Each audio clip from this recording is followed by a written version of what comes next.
time now is 6:30, so we will call the meeting to order. If you would all please rise, join us in the Pledge of Allegiance.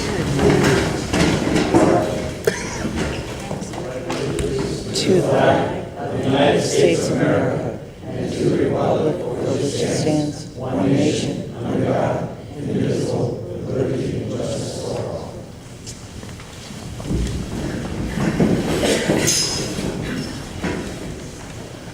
All right, starting off our agenda with roll call. Joe Bissett is excused. Ted Dumaine? Yeah. Travis Irons? Present. Don Cavella? Gary Stelborn? Present. Scott Charwood? Here. And David Saros? Here. All right, yeah, okay, Don is in attendance. And Scott, you, of course, have voting rights at this meeting, for the record.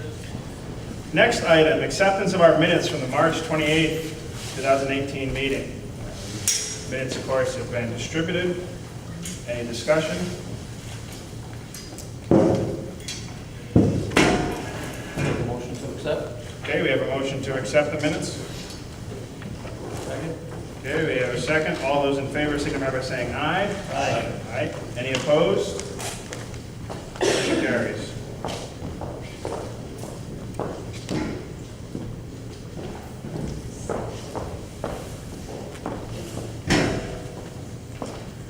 All right, under new business, our focus for this special meeting is to meet once again with our Board of Education to discuss and review proposed fiscal year 2018-2019 budget.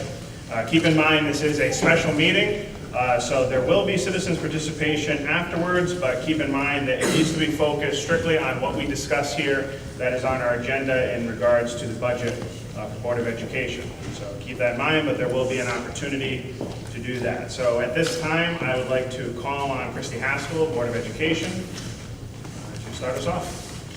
Okay, good evening. Last week when we met, we walked through the summary of the budget. Tonight, what we intend to do is I intend to turn it over to the Superintendent of Schools, Kenneth Di Pietro, who will walk you through a slide presentation of the budget a little more in depth.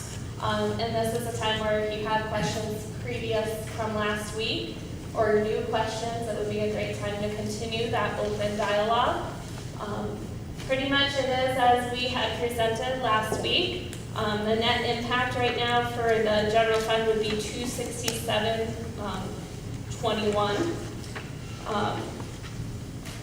Basically at this point, I mean, without going back over everything that we have re-presented next week, I believe giving you the more in-depth on how we got to our numbers to show the hard work from our administration and the hard work that the Board of Ed has put forward in making this budget will help provide clarity as well.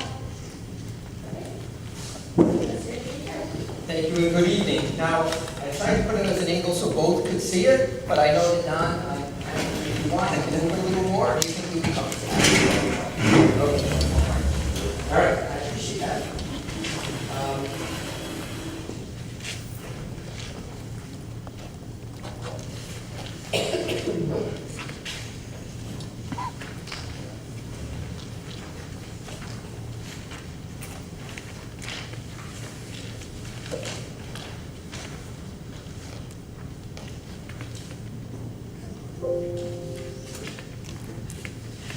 Okay.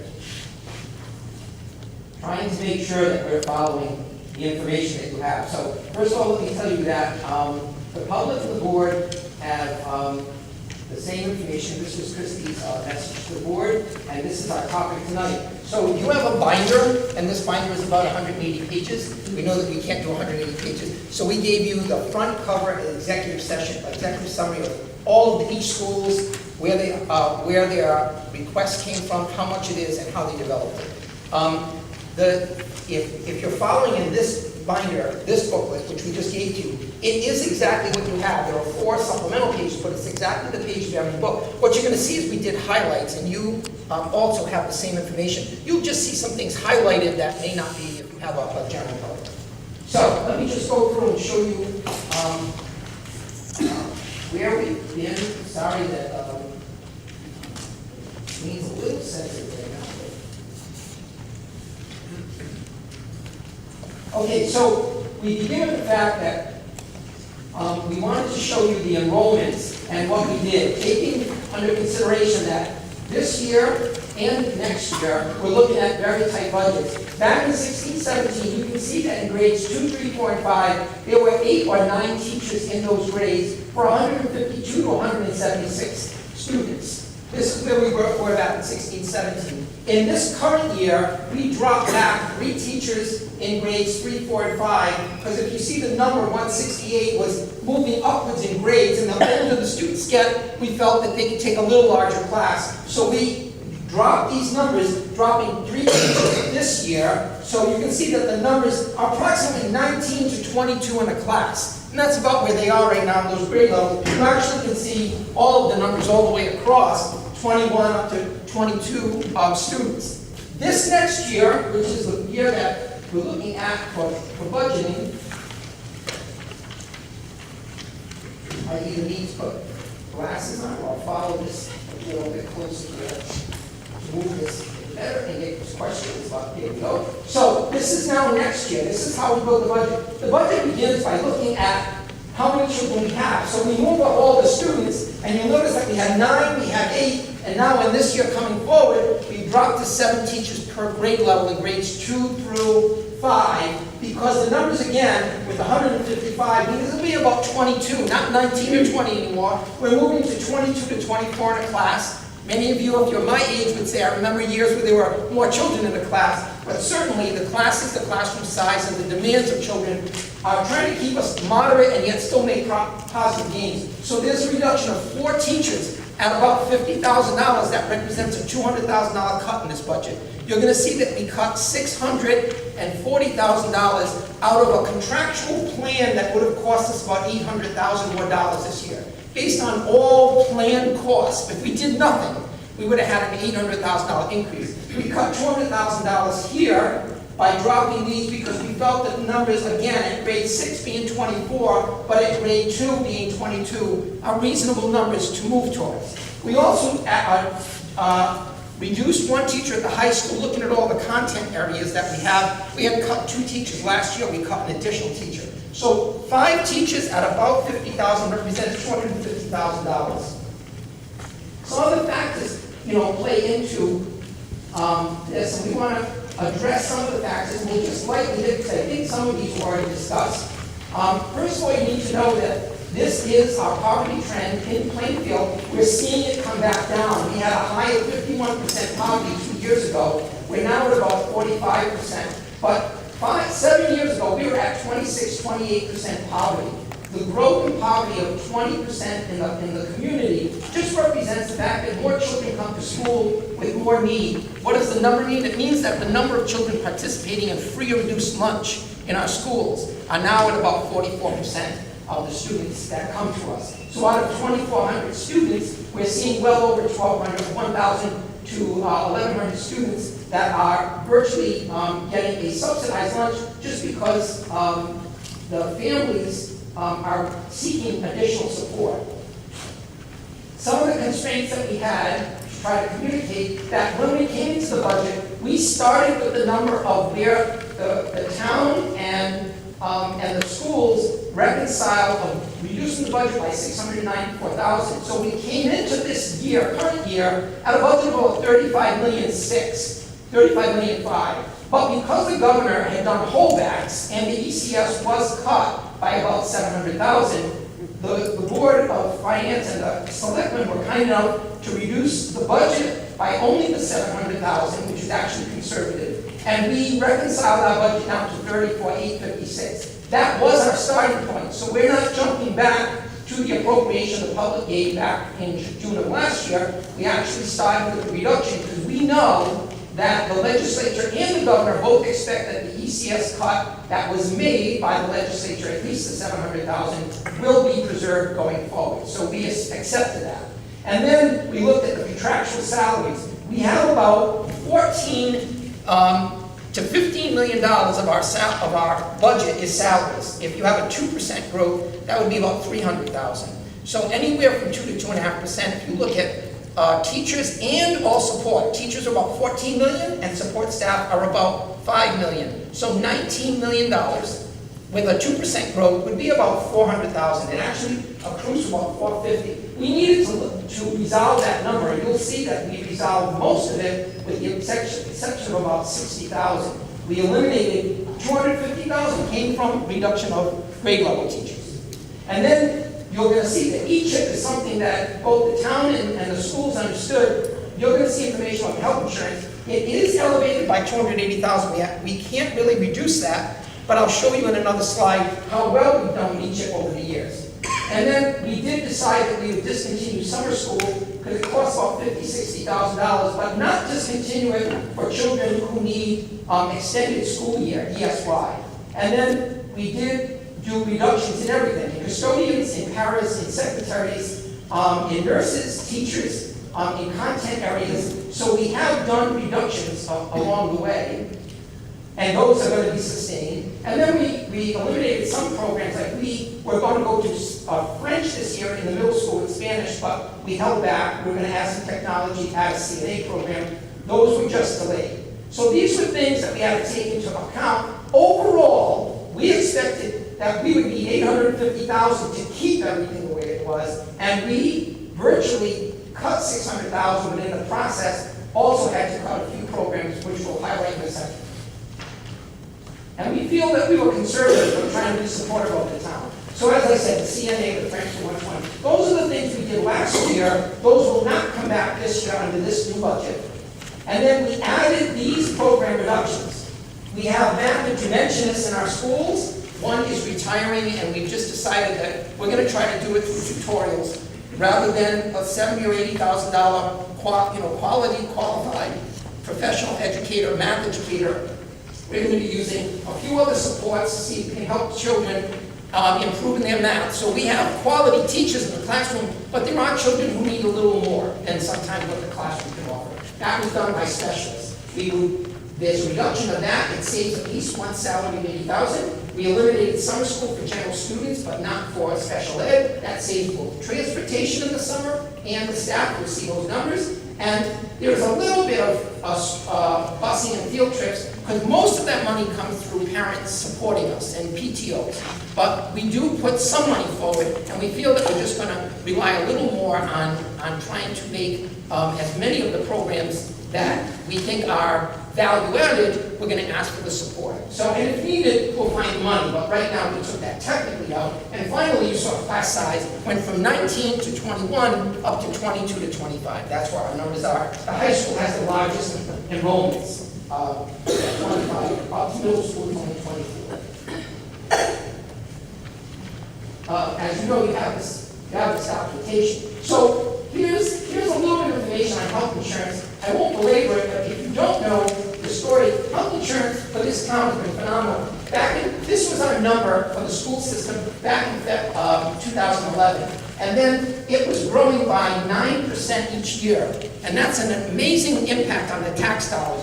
We were actually increasing by $350,000, $400,000. If you go back 6 years, you'll see that the average is about $300,000 a year growth. The town has a smaller number of $1 million, so their number is relatively smaller, but the percentage is about the same. There's about an 8 to 10% growth each year. We knew we had to address it, and so we went over to what is called E-CHIP. And it was funny, in the memory stick that I have in here, if you wanted to see it, I actually did the presentation for all of the East County Regional because I came from a collaborative district in Rhode Island, and I showed them that a Plainfield with a $4 million cost would save about $780,000 in its first year. You'll find that in 2 years we saved $980,000, which was even better. But I actually did presentations to help bring this aboard. And what you're going to see is, in the very first year, we were actually a little compromised because we shifted to Cigna. And then we made the change, which was only a 6% growth. So there was 289. But look at what happened every year after that. We dropped 304,000, we dropped 160. These are audited numbers. This is how much we spent each year. We spent from 4.5 million, went to 4.8, and then we went back to 4.5, 4.3, 4.4, 4.4. It's only next year that we know we have to bring the number back up, because if you look at our reserves, The money that stays in our account is $900,000. It went up to 1.7, and when it was, we said we're not going to ask the taxpayers for more money. We virtually cut the cost of health insurance, and of course it made us recede a little bit, but we're sitting with about 1.3 million, and that's why you don't have to ask the taxpayers, because that money is the protection. If there were a lot of health insurance claims, somebody has to pay the bill. We have a $150,000 stop loss, so if someone had a $500,000 cost, it would never cost the town more than $150,000. And so this is actually very impressive, and we're very proud of the fact that we've done this. But right now, when you're running at 1.3, if your average cost per month is about $400,000 to $500,000, you should have 1.5 million in reserves. You should have 3 months. And so we really know we need to bring this back up from 1.3 to 1.5. And then we talked a little bit about the same thing happened with pension. The town and the school got together because when you have a defined benefit program, everybody makes X amount of dollars for the rest of their life on a benefit plan. But we had talked about the fact that it's not sustainable. And back in 2011, 2012, because if you remember, Plainfield High School had a roof problem, they took $250,000 from the schools and didn't put it in the pension. You only put $100,000 in the pension. Well, you don't do that, and not if you're gonna, not for liability purposes, but it had to happen. And the next year there was another problem, and they only put $100,000. After that, 2 years, I came in 2011.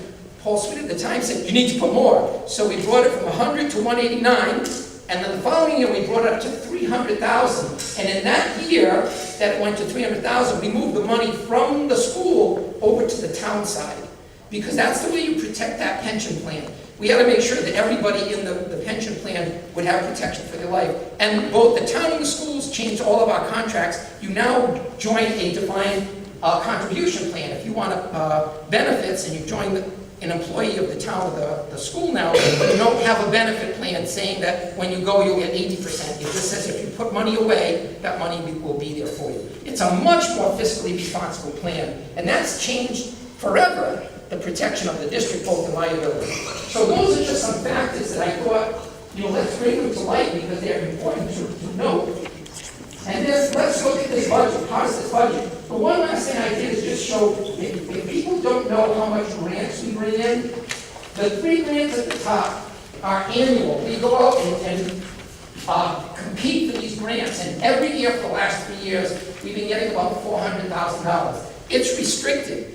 If you get a family resource center, you can only spend it family resource. You can't say, can we do that to help? Can I pay a pension? No, you can only do that. You can only do the family readiness program. You can only do adult education. So it's restricted, but there are programs that we don't have to pay for because we go after these budgets. Some of this is supplemental, like the adult ed, we put some extra money in. And there are many people in our community who need adult ed. The rest are annual things. These are monies. Rena, where are you? Where's your hand? Just wait. Rena is our grants coordinator. And every year we bring in anywhere from $100,000 to $200,000 in competitive grants. They're not formula. They don't say, hey, Plainfield, would you like money? But we go after it. And that's the type. So you have that in your documentation. And so with all of that as a backdrop, here's how we worked on our budget. We built our expenses and our revenues.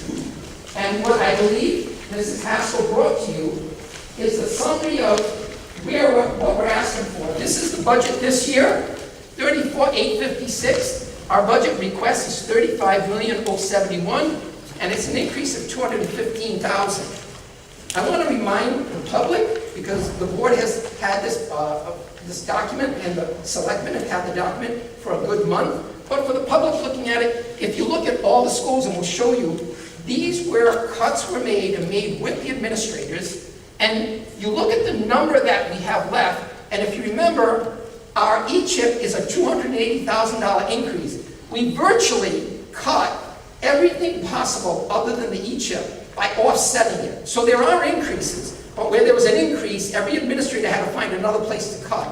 So the end result is, with a $280,000 increase, $250,000 increase needed just for E-chip, just to keep our health insurance strong and solid as it is, we have less than that request for an increase because of these reductions.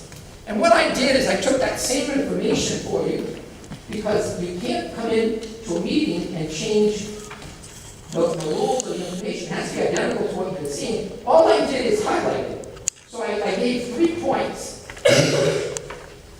So these are the schools. The Early Learning Center, Shepherd Hill dropped its cost by $29,000, dropped it by $1,730, 11, and 11, and even special ed per pupil services had its lowest increase of $11,896. That's number one. Number two, if you look at back in 15-16, 3 years ago, we spent $23,493,000. These are audited actuals. This is what we spent in 15-16. If you look at what we're asking for those schools, it's the same amount. We virtually regress our expenditures, which is what we promised the Board of Finance back in October. We would use a regressive freeze model. And this is to get our schools to say, if we could do it 3 years ago, how can we bring those numbers back? And we did. That's important. And the third one is, if you look at it, overall, the entire increase or decrease of all schools and special ed is a drop of $100,000, and it's a 0.4% increase. So all schools reduced by $93,000. The program budgets are at a cost comparable to 3 years ago, and the per pupil cost, which is right here, still elevated, was actually dropped by $200,000. And the reason for that was because one of the questions asked is there a way you can maybe close a school? If the governor really does hurt us and cuts us another $1 million, would you close a school? And we took that under advisement. We saw our numbers in our schools and our students and said, the cost of closing an ECC building, it's $100,000 for custodians and less than $100,000 just for the electrical and maintenance. So we brought in a program called High Roads, which is being adopted next week. We've already reviewed it. And we see that their cost that they're going to charge us to bring 8 to 12 students out of district placements will save the district $200,000, and they'll be placed in the ECC building. So instead of closing the building and making it look like the annex, which is very sad to see, the building can stay preserved. We run a program that actually not only saves the money, could generate money if we offer Canterbury or Brooklyn 1 or 2 slots. It's going to be a high school program. It's going to be for children that we've placed out of district, and we hand select them to make sure that they'll be compatible with each other and they'll be effectively addressed by the program. We went to see the program. The program is in Wyndham County. We got to talk to the people from High Roads Catapult. We got a contract with them, and they even gave us not only the 12 students that we can put in the program, we can add up to 4 more at only $32,000. And if you don't know the cost of a placement, the cost of an outside placement is anywhere from $60,000 to $80,000. So having 4 possibilities of expanding the program at 32 and then possibly saving the $30,000 or charging another community $50, you could save about $20,000 per child. And by the way, what does 16 mean? If we had 16 in the program, there would only be 8 children in a classroom and 8 in another classroom. 2 classrooms fully outfitted by their staff, their behavior management, their social workers. They run their program in our building, and we save the money, and we basically can save a building. So we thought that was an effective response to our budget, and it saved $200,000. The second bottom of that is the programs. This is where it's very hard to say, but again, we wanted to show you by highlighting. Question is, how do you save money in transportation? Overall, a net $47,000. 2 things weighed into that. One is the fact that by not running the summer school program, we're not going to be running buses in the summer. And second of all, we're going to, again, it was asked of us, can you do a pay-to-play or something with athletics? And the board accepted the fact that what we'd like to do, and what we're planning to do, is actually charging an activity fee at the high school. So right now, everybody who goes through 4 years of Plainfield High School pays about $90,000 to $100,000 by their senior year for all of their senior activities. So it's about $100 a year. I mean, that year. We're asking to look at this as an annual service to the public like colleges offer. And that way, every child, not if one child takes 3 sports, they pay $200, and if one child takes 1 sport, they pay $80. It's basically saying everybody has access to the same programs. You know, join the programs, National Honor Society, go, you know, join the play, join athletics, join the debate team. So we wanted to basically say we're not just about athletics, we're not just about extracurricular, we're about creating environments where kids can have activities. And we think that an annual plan for families would be better than forcing people to pay just for 1 sport. The e-chip was a cost of $280. which is why that number is here, 268, because there's more than just E-chip when you have 6 million. But because E-chip alone is about 5 million. But this is about 268, and so it's approximately 280. And then the budget increase suggested it's 215. And the reason I highlighted it, because 215 is if there were no changes in revenue. And that's the next screen.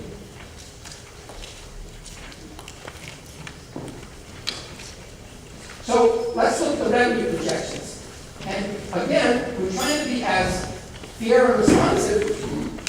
We projected that we'd get 698,000 from special ed excess. Our number, based on what the state has told us they're going to give us, is actually 647 this year. There's a little slight reduction. We don't know because we don't know how many children will require extra services. You get a percentage back of the amount of money that you spend in excess of what they expect you to pay for special ed. So we projected this. You can see at 1 year we were 456. We went up to 665. We were planning 698. It's actually 647. So we said for next year, we really have to plan. We can't change this number because it was in the town's plan, but we do know that this year it's coming short. So we actually said, if we're only making 647 this year, let's plan for next year. So we made that reduction. If you look at these two numbers, this is what the ECS cut is today. And in March, we received a statement from the Department of Ed, and they said your ECS payment for next year is right now set at that number. But we understand, and the town understands, that the governor says, no, he's threatening, or his budget says, I want to include my holdback. So we put in the number of the ECS, we put in the reduction here, and we're certainly aware that we hope that the legislature is not going to allow the governor to override what the legislature feels is a cap on the ECS, which right now, as of March 16th, was given to us in writing by the state. Right now, the ECS payment is expected to be here, and then the question will be whether the governor can prevail or whether the legislature prevails. And we all know that that's that $1 billion that's looming in terms of what may happen. So we built our budget based on all the facts, but we understand that here's the liability. When you look at that difference in the reduction of costs here, that number we added so that instead of being at 215,000, the actual impact to the town is about 267. Again, we don't want people to say, you said 215, but there's other costs that raise the responsibility of the town to make up shortfalls on revenue. The rest of the data helps you look at, was it reasonably determined that there is something that's a fair amount to ask for?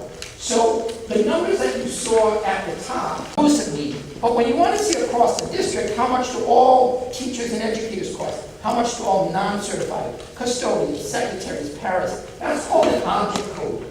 And again, this is the same number, and at the bottom, let me just show you, when you go truly all the way to the bottom, you're going to see that the object code has to come up to the same number, 215,000. See that in the bottom right?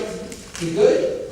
Okay, so if we go back up, I just want to highlight, you're going to see all the red means we cut. And I can tell you, I am proud of what everyone did. Well, look at this number. I told you the teachers about 14 million, and the educators and the non-certified are about 5. So there's your 19 million.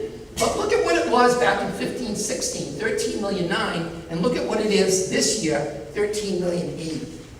8693. We actually cut $82,000 off of the number from this year, and this was our original budget. But we cut some teachers this year who resigned or retired, and we didn't replace them. And so this number was our original number.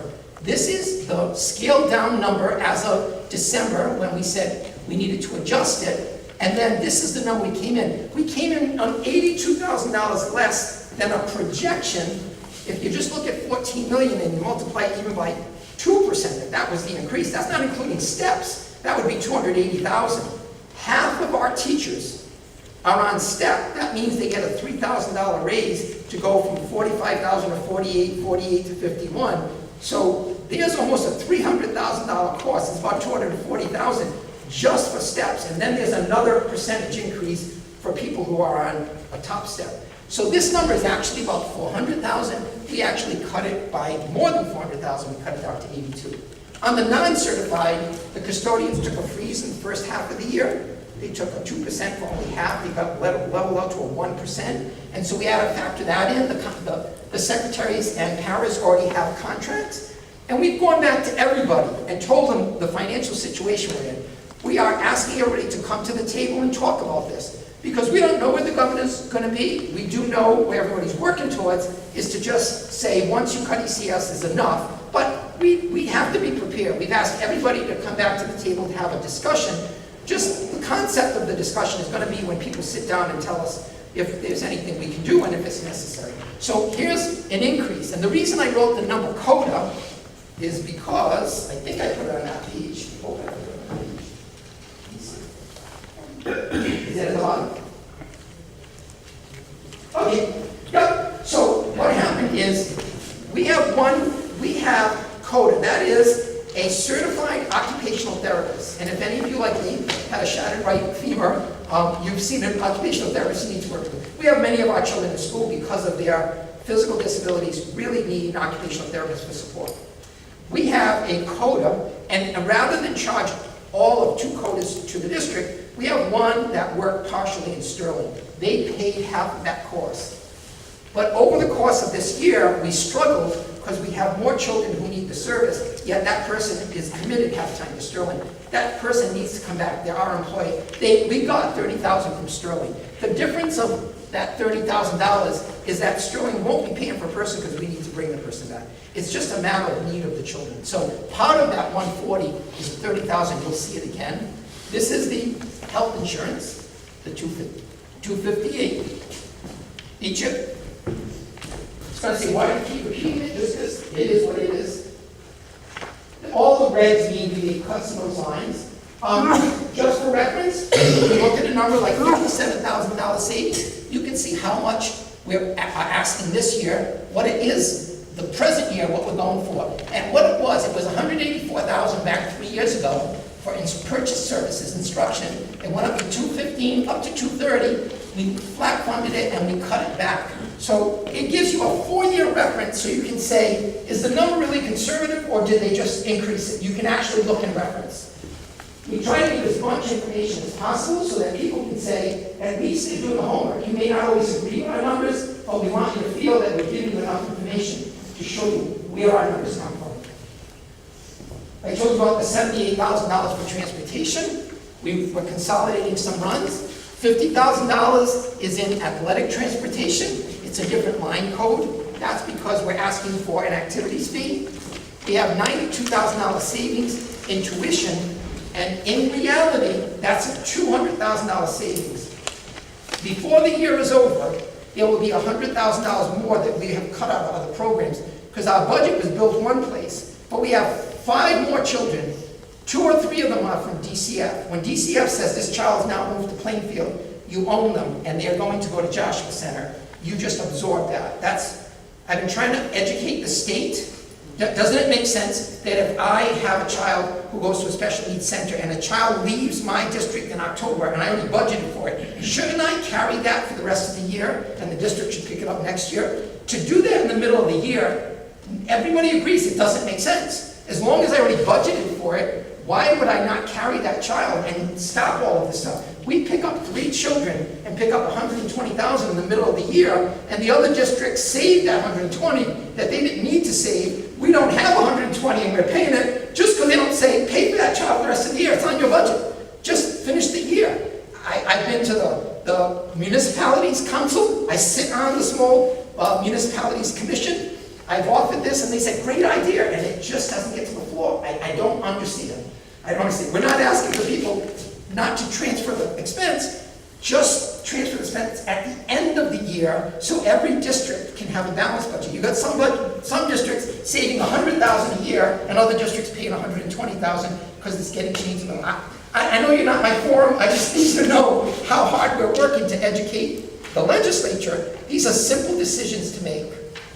And then finally, this one down here is $16,000 because we had people ask, Where's the 91,000? You've been conservative some years, 80,000, it's 91. So we said, you know what, they're asking, let's put it on one page.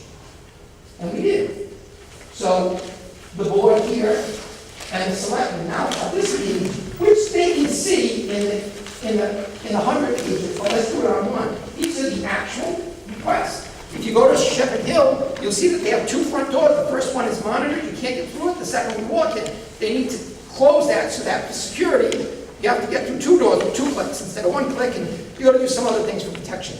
And it goes all the way down, $10,000. You know, if the Board of Ed or the Board of Finance says we need some cuts, how many years have you been waiting for asbestos? Oh, about 10. We've done asbestos every year except the last 2 years because the budgets have been tight. So we've been waiting on a couple of rooms. We'd like to get the asbestos. The board basically said asbestos is going to go. I mean, I'm not misrepresenting them. They want it to go. So we keep putting it in. But if it has to be cut, it's protected. It's covered with a carpet. It's not fraying. It's not hurting people, but it still sits there. So we put these back in. And then this one right here, everybody that's been on the board heard, we have the MCOR issue with the air ducts and air conditioning on the high school. And we are in a plan of $15,000 a year to make sure we keep those renovated. And this was a sprinkler system. The state said you need to upgrade it for compliance, and that's $10,000. The $91,000 is here. Here's the linear numbers. These are the schools. And later you're going to see, because we're going to look at Shepherd Hill, we're going to look at their budget in detail. Not long time, it doesn't take a lot of time, but just to show you how that budget came to be. So here, this is basically the next 5 minutes at the end of my discussion, but let me just show you.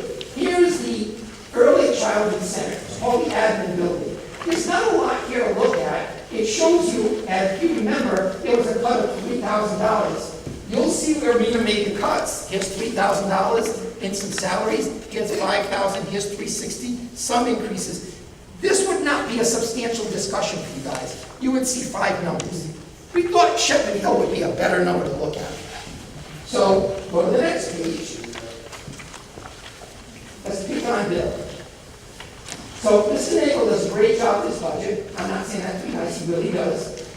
And you're going to see that these are all the things he did. If you remembered Shepherd Hill and you look at it, you're going to see that they had an overall cut of $29,000, most of which came from salaries because he has a grade 2, he has a grade 3, he lost 2 teachers, he lost $60,000, you know. So that's what happens. But he also made cuts, trying to preserve the things that he felt were really important and to make cuts where he felt he had enough history. Saying I was at 22, I went to 17, I went up to 26, I went to 21, I think I'll come in at 24. And it's like, did he make that number up? No, he didn't. What he did is the following. Now this is the pages that the public doesn't get because there are 120 of them. And I know it's tiny, but I'm going to be nice to you. This is the detail that the board gets, which is 100 pages in bulk. And if you accept the fact that we have a representative government, every selectman, every board of ed, all duly elected, and every board of finance, right? You all get a copy of the budget, not just with the summary, with the detail.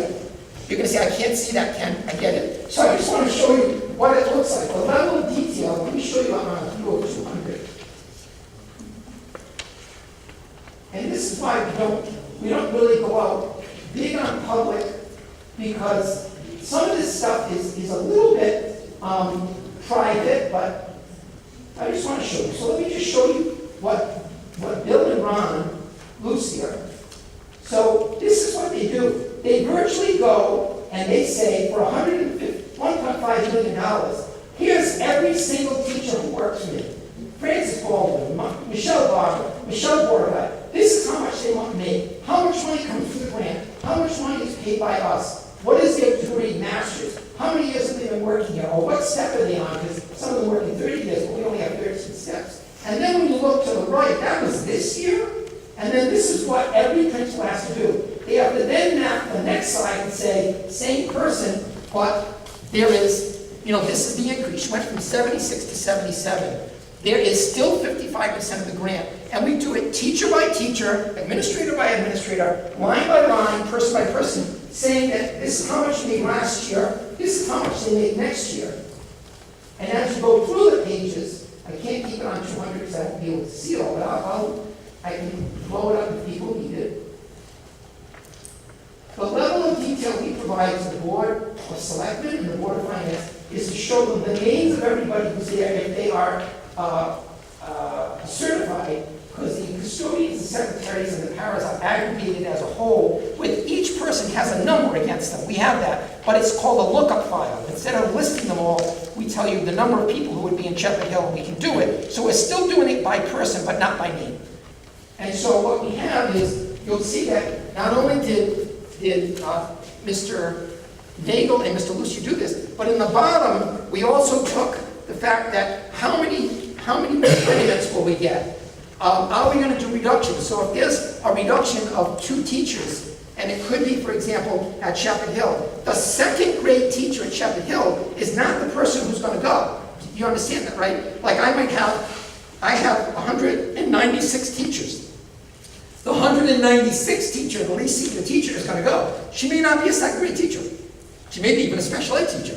So it might be the 194th teacher. I don't know who that person is. I can't vacate Mrs. Young's job. I don't know it's Mrs. Young. So what we do is we put in all of the reductions as an aggregate. And then when the board approves it, when we reconcile to the number you give us, we go back and put the right people in. So I have a retirement by Marcia Dana. Marcia Dana's number will be altered. I don't have a retirement from someone else, so that number isn't going to be altered. But what we do is we bring in every single known reduction, if it's grade 2 or retirement or resignation, and then we put that number to the school where we believe the impact's going to be. In addition, that's just salaries, which is huge. Then you'll see that they also have categorically, and I don't know if that was just some paraprofessionals and a little reduction. Let me go to this one, and I'll blow it up to show you where the difference was. All right, so down here, I won't put on the spot, Bill, but just to show them another example. So over here, it says instruction 611 supplies was 57,382, and you move that down to 52,000, taking out $5,000 out of that line. To show you the level of how we got to that number, just to show you, and hopefully you don't walk away saying, I either agree with the school, or you're going to say, at least I have no more questions how they built it, because I don't know how much more I can show you. This is the level of detail that the principals have to go through. And they do it from December until February in order to build every budget. And I know sometimes people say we like more transparency, and we're trying to do that, guys, and honestly, we are. But I need to show you. Look at the items. Their items, pencils, pens, paper, glue, crayon, oak tag, cotton paper. They spent $5,000. Last year we went from 3 kindergarten to 4, right? We added 1 kindergarten last year. Only 1 more came not to. And then this year he feels he needs $5,766. And again, it's bid items, but he's also identifying even more clearly, like HP toner and Velcro 15 at $765.92 plus shipping. Like he gets into the point of the detail. And as you go through it, you can see that each principal tells you line by line what they're asking for, how it differs from the year before, and why in fact they believe they need it. If they needed 26,000 and they need 23, what are they getting less? Whether it's art, whether it's music, whether it's consumables. And that model is the model that's used by every principal to do their budget in detail, so that what you're looking at, and this is now the closure, I wanted to show anyone who asked about the capital improvements. What should we choose here?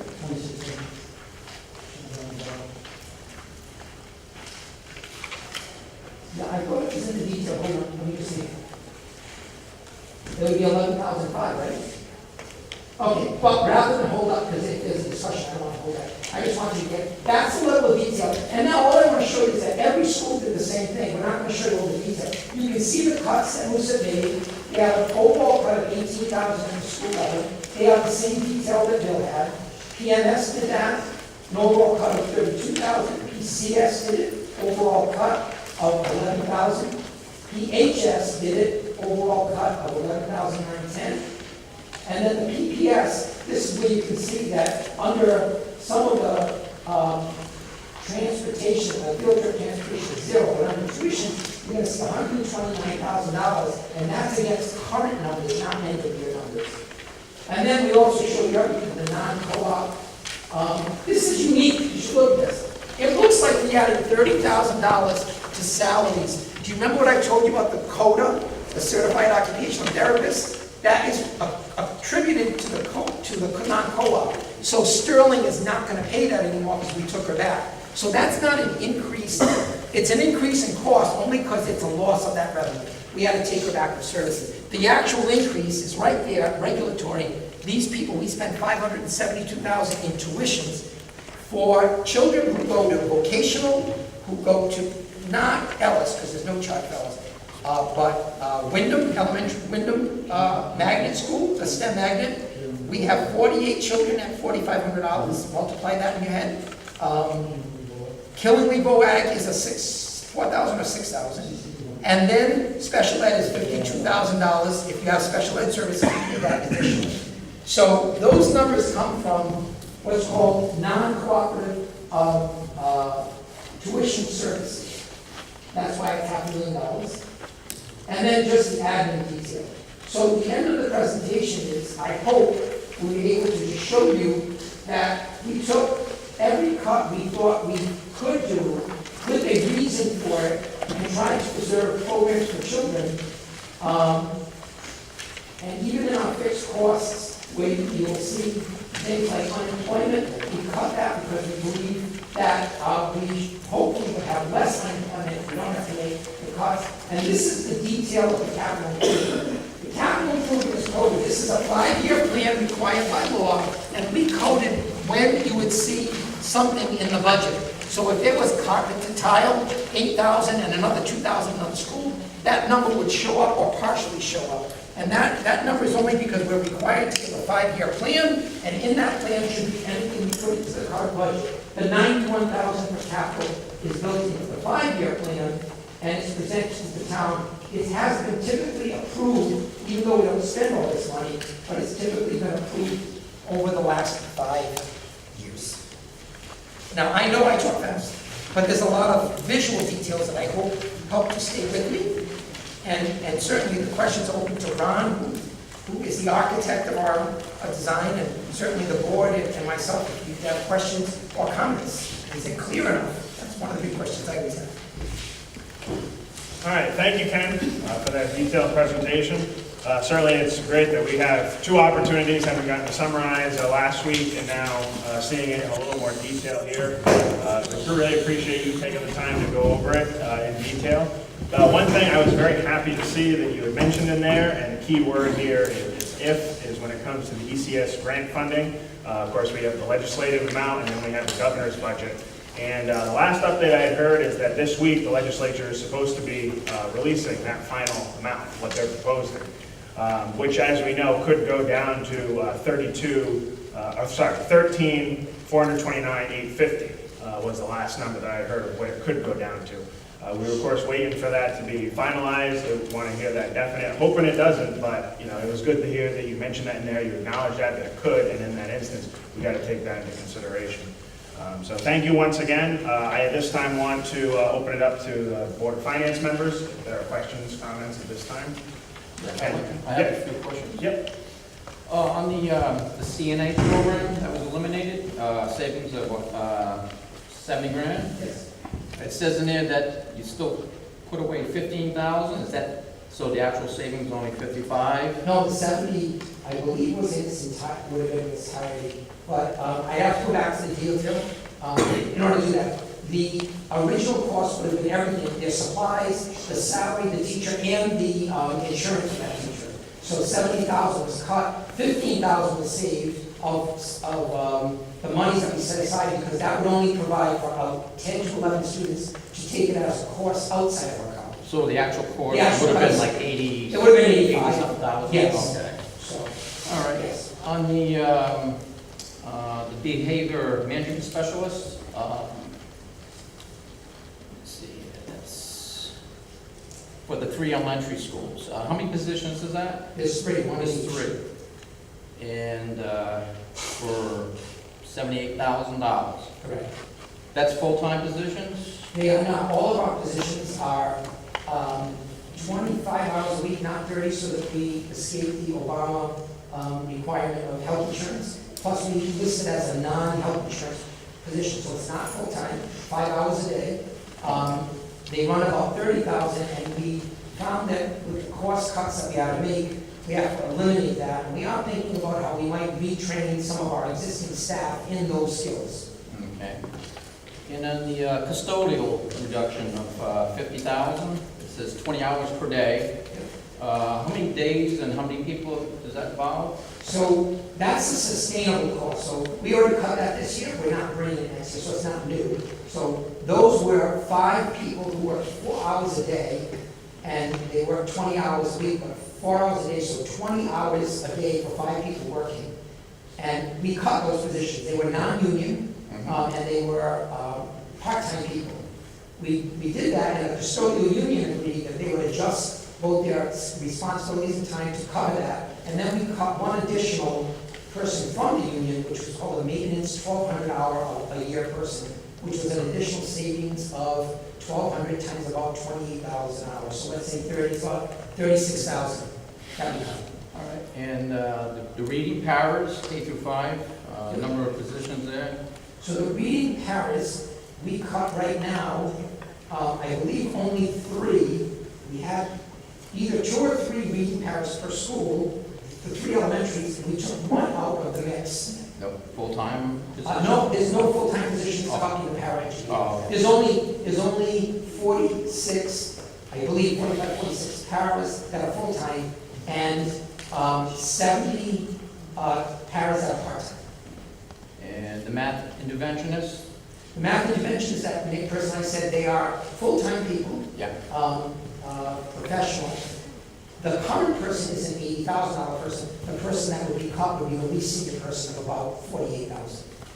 So the 80,000 you have here? The 80,000 is because if we reduce the whole program in its entirety and its health benefits, it is an aggregate of 80,000. Yep. All right. Now, the certified salaries, are they going to be like a general layoff or golden handshakes or on some of them, retirements, or how does that work? Tell me what you mean. On your reduction on your certified? Are there any retirement benefits, like deals? Is that guessing? Yeah. No. I don't believe it. You have any proposed coming up, or? Yeah, we have about 6. Because I know usually April's like usually the cutoff time. Right, there are, I think, 4 going before the board now, 2 that were already in advance. And I know of 2 more people who have to express it when they're ready. But the Okay. ones that are known to us and the 4 that are coming forward, maybe about 6 currently. About 6 or We so. believe there'll be 8. Okay. I was looking on the capital improvements, that $9,000 for the heating and AC for the central school. Is that a new system, or is that It'd be a replacement of a rooftop unit, just 1 unit? yes. Okay. They replaced one this year Yeah. with funding that they had. They wanted to do the second one this year, Yeah. but we had to put a hold on that because of our financial issues. Right. So it's in the budget for next year. Because I wasn't sure about the adequate cost to doing it. I wasn't sure what it entailed. Yes, it is that. Okay. And I have something, as far as the transportation, and the book here, you have, according to the contract for DACO, 2.6 million thereabouts. Yeah, a little higher. That's what we owe them through contract. Yeah, a little higher, yep. Yeah. Because the numbers I have is like 2,547,771 as far as the 6 sections in the contract. Because I have a copy of the contract. Right. So I'm just curious what the difference is. That's $133,000. So, I'll let Ron, because he managed to, just understand that the contract says what we would spend if we have only those services. And then when you outplace a student, and and a new bus is needed, it's 30,000 price. So Ron will explain the detail. The additional cost is for items that weren't picked up in the original agreement. When we finally realized where we were with our busing with DACO, we determined that we needed monies for summer school. That wasn't part of the original discussions. And there was also extra runs, what we call extra runs, where we bring some of the students to some of the local businesses as a program for work study. So what we've done is we've added additional dollars to cover those costs. So 2 students were sent to Raymond Hill, which is a placement that was required, and that's about 30,000 for the year. And then 2 students are now required to go to Oak Hill. It's the only program that can meet their needs. It's another 30,000. So the contract tells us what we have to pay per bus based on if that was the only thing to use. The increase has been special ed outplacements, the summer school, and then within district transportation for students who are on job call. So that was never really negotiated from day one? No, so what happened was when the contract allowed for that, it was probably February, March, we bid it all the way up until May. The best bid that came in, and the bid that was built, was by a guy named Mr. Flayhive. We did it with the town in terms of using the consultant that we all agreed on, and we put a proposal together. It was accelerated. One of the big shortfalls was that we had to allow all of the current employees to work for that goal. And of course, when they went there, they wanted the exact same salary. That's a huge loss to us, only because that was the salary challenge that we had. So when we got into it, it has been a benefit to the town, but it has not been a cost saving. The biggest cost savings go on the town side, because they now get revenue from DAPCO renting the facility. I don't know what that number is. 65,000. What is it? About 65,000. 65,000. It was numbers that didn't exist in 5 years. It's 300,000 that they're getting. And in addition, for us, it's the management we don't have. We had 12 people